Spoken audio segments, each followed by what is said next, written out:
In this quick little video, I want to look at JavaScript flow and execution. Anyway, it's actually going to be a quick little video, and let's just jump into code right away, and you'll see what I mean. In all the examples that we've been doing so far, we've inserted our JavaScript code in between the body and body tags of our HTML. And for the sake of practice and so forth, that's fine. But this can get a little bit messy, especially if we have lots of, our normal web pages with all of our code in there, or HTML. So one thing you can do is you can actually take your JavaScript and you can stick it in the head. And that's usually where people place the JavaScript code. So let's just run this to see how it looks.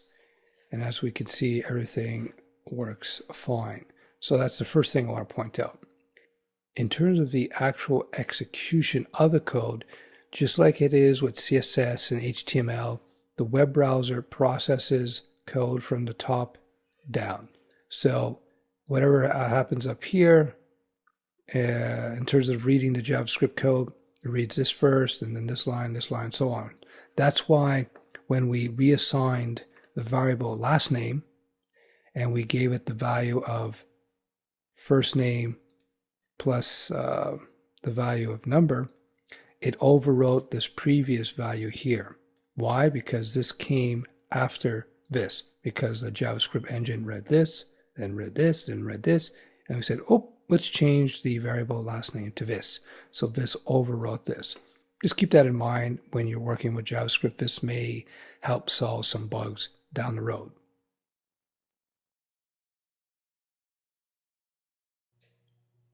So far, we've been including our JavaScript straight in our HTML pages, whether it was in the body or in the head section of our pages.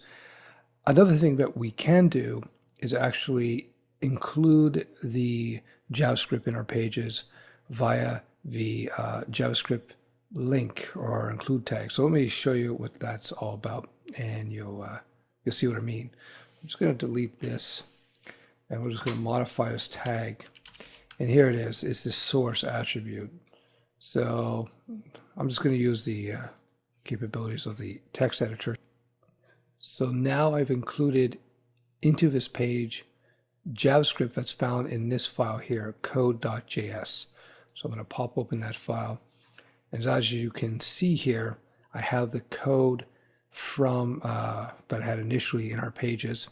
And I just included it here in a separate file called code.js. JS is short for JavaScript, of course. You notice I have no JavaScript opening and closing tags as I have, well, let's open up this here, as I have here, right? In the JS file. So I just have the straight JavaScript, that's it. In here, I have this link tag to the JavaScript code. This is much like CSS, and you can think of it the same way.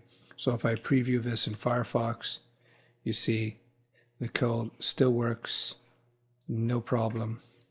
Let me just try it again. Here we go. Nick, Jimmy, Fish. And there you go.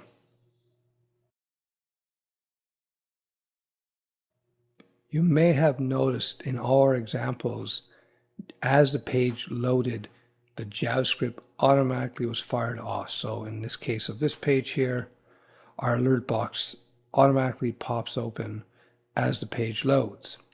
So what we're going to do in the next videos, we're going to look at something called a function that's going to teach you how to control when and how your JavaScript is actually fired off.